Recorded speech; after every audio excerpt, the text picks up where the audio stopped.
Ladies and gentlemen, right here on the Ray Carr Show, our special guest is the legendary star of stage and screen and television and the movies, Charlotte Rae. Charlotte, welcome to the program. Thank you. I'm glad to be with you. Charlotte, let's talk a little bit about your book called The Facts of My Life. Tell me how the book came about. Well, I had no intentions of writing about my life. I'm not a writer, but my son is a writer, and he said to me, "Ma, you're 87 and a half. It's about time we did your memoirs."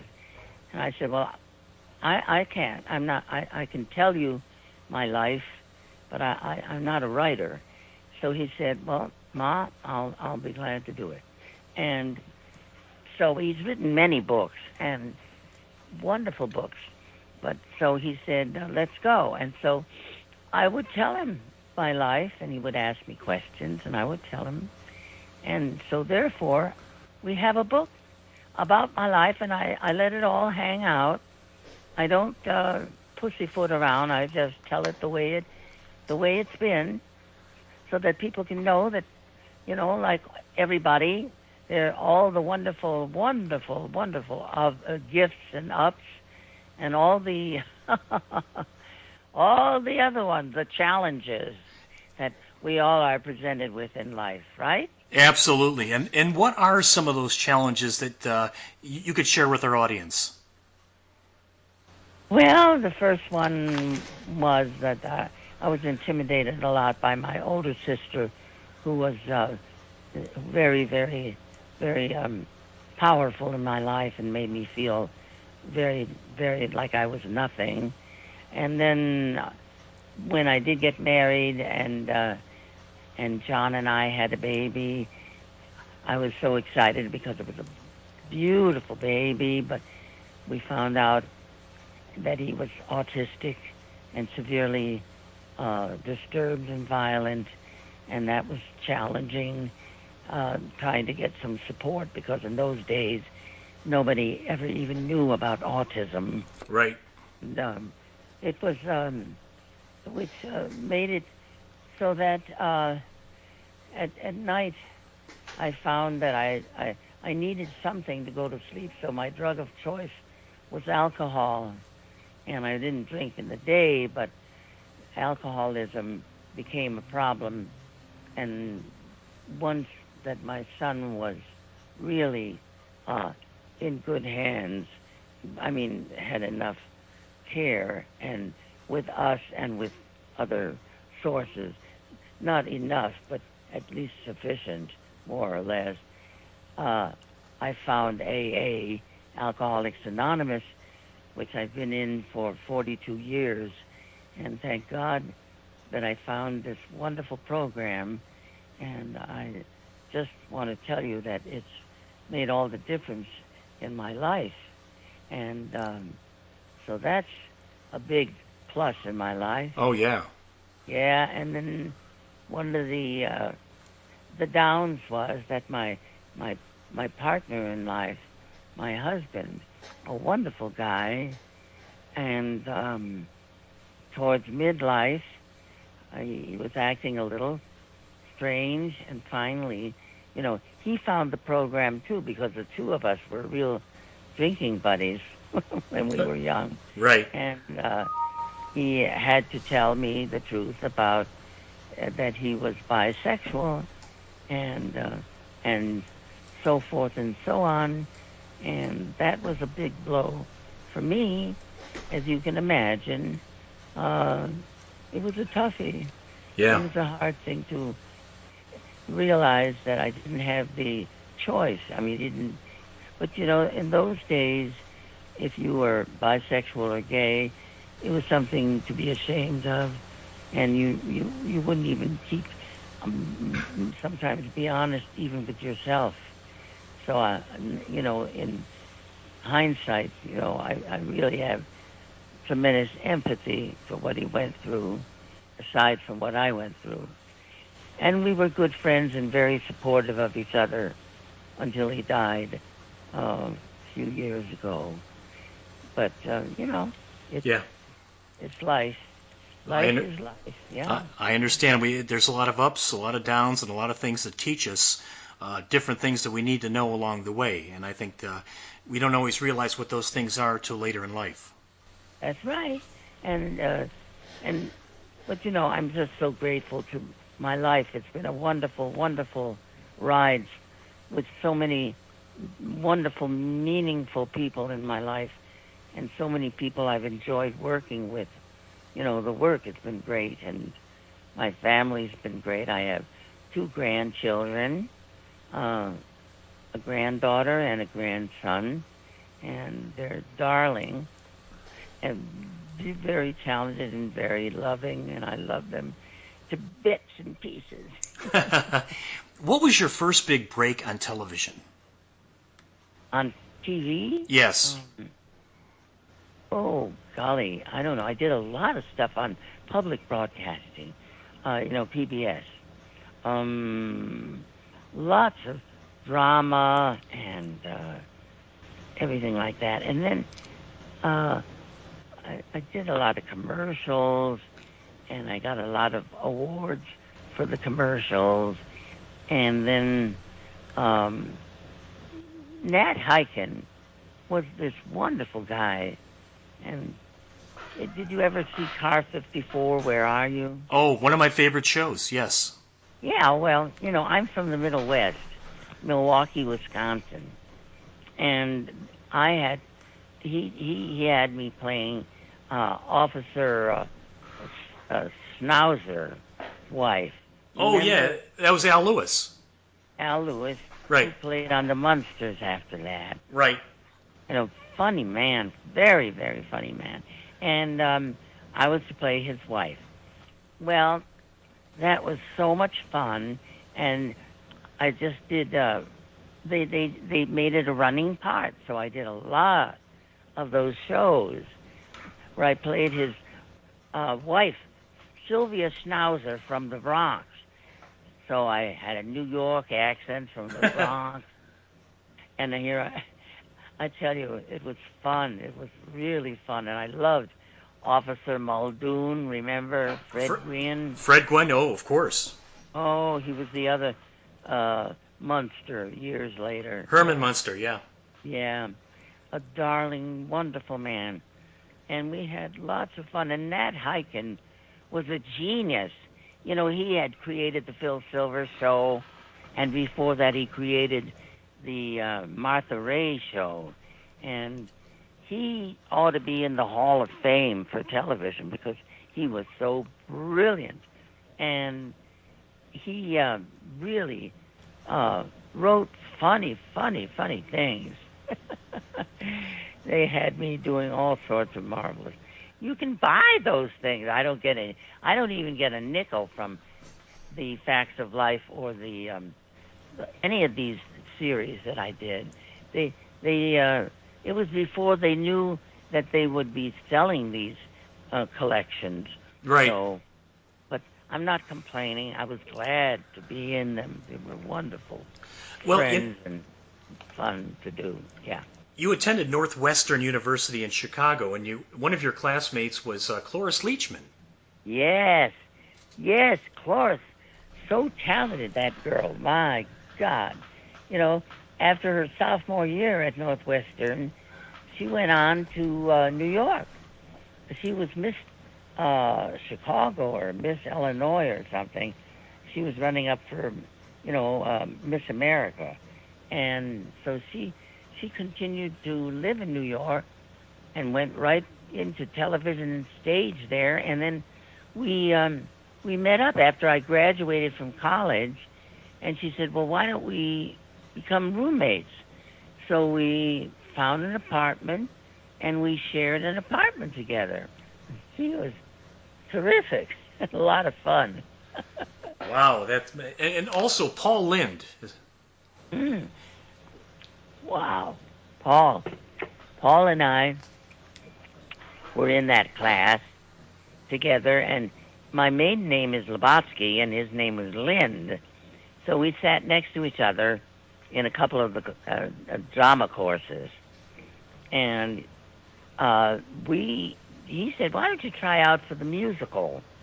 There was a musical at Northwestern, and he said, "Why don't you try out, Charlotte?" I said, "No, no, I just want to be a serious actress. I'm only interested in doing the classics. Shakespeare, Chekhov, George Bernard Shaw, Eugene O'Neill. I want to do the serious stuff." And he said, "Well, you ought to try out. You're a good actor. Why don't you?"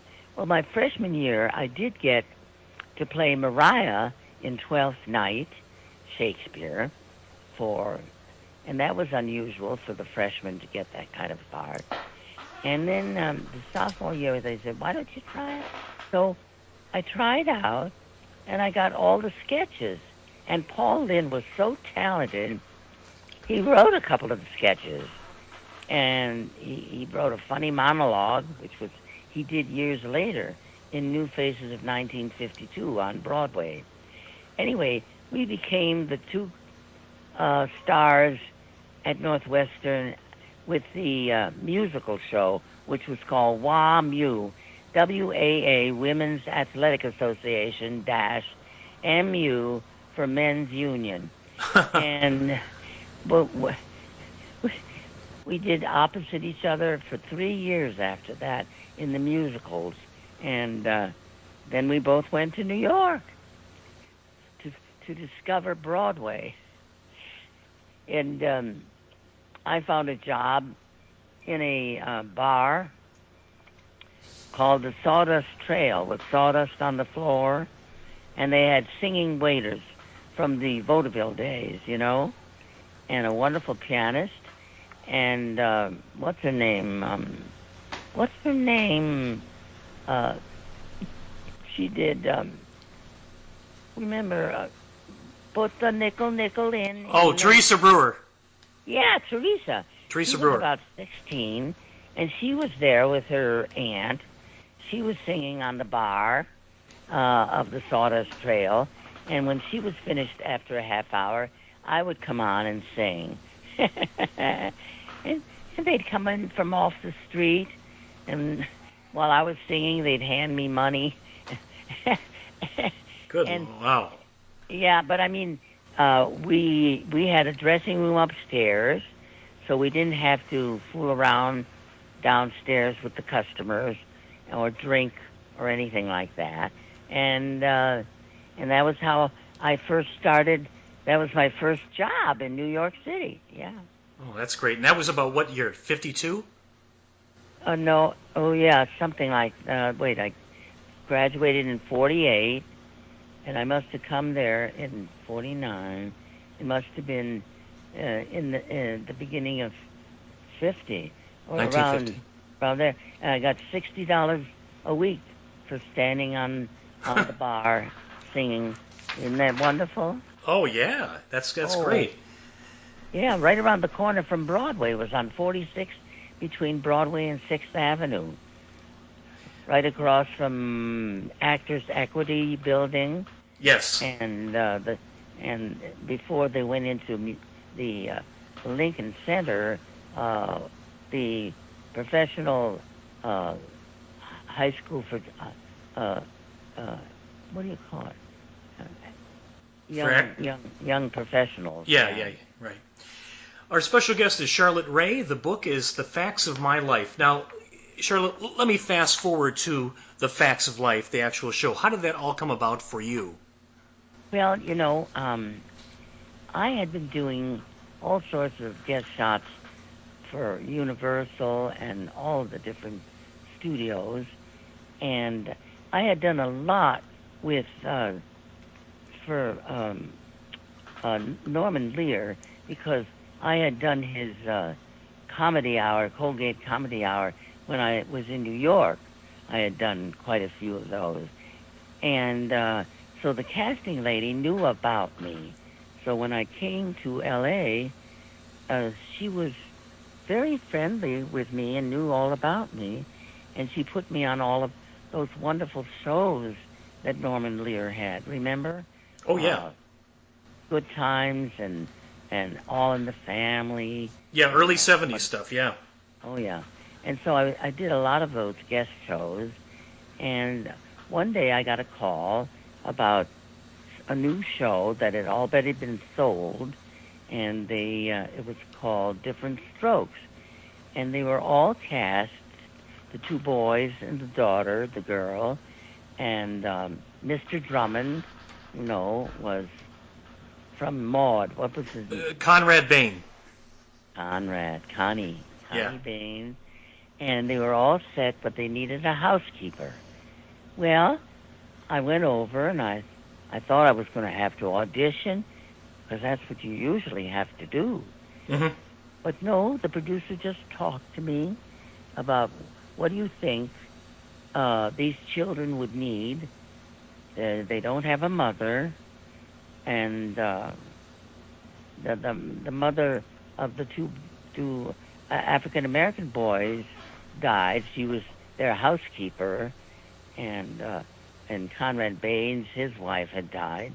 So what do you think the housekeepers would be like? And I said, well, she's got to be filled with a lot of love and warmth, plenty of love for them, but she's got to have rules. Mm-hmm. She's got to have boundaries, and I just went on about that, and I guess they enjoyed talking to me, and I couldn't believe it. I got a call and said, "You've got the part." I said, "What?" Wow. And then there was a CBS. No, yeah, CBS. Bud Grant had me on option. They were trying to find a series for me on CBS, and this show was on NBC.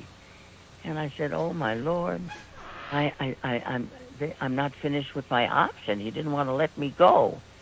He didn't want to give me that opportunity. And so the amazing thing was that Norman Lear, this big man in television, was so available. I had his phone number, and I called him on a Sunday and said, "This is the situation. I'm worried because CBS won't release me to go into your show." And he said, "Oh, I know Bud Grant, and a lot of my shows are with Bud Grant on CBS. I bet you a nickel I can get you out of it, out of your contract." And he did it. He did it. So I went on and did the what do you call it? The transition from Diff'rent Strokes into Facts of Life. Yeah, Facts of Life. Amazing. Amazing. It really was. What was it like working with Gary Coleman and Todd Bridges? It was heaven on earth. They were two of the most adorable creatures. And we were so happy to be together. And they said, "Miss Ray," I said, "Don't call me Miss Ray. We are fellow actors. Call me Charlotte." And we had a ball. And he was so light as a feather. I would lift him up in my arms. And they were so appreciative and so full of joy. And one day we were outside, shooting outside, and my hair. He said, "Charlotte, your hair, the wind is blowing and it's not moving." I said, "There's a lot of spray on it." Oh God, they were both wonderful, and so I didn't know what's her name too well. She was a little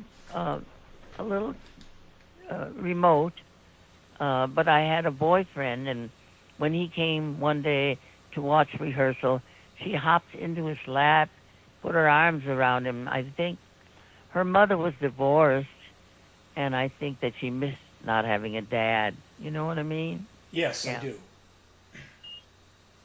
I do that. Let me ask you about the Facts of Life. Did you ever imagine the Facts of Life would become that iconic, legendary TV show that it ended up being? No, I didn't, and I got to tell you. Well, I'll tell you. When I was doing Diff'rent Strokes, I thought that my part was getting smaller and smaller. And I thought, oh my God, they're going to fire me, which was ridiculous because I had a contract, a run of the play, or one, you know what I mean. Yeah. And one day I only had like 12 lines, and I said, and the producer started beckoning to me towards the end of the second taping that we did, and I thought, oh now, oh Lord, it's coming, it's coming. I'm going to be fired. And he said, I want you to meet Fred Silverman.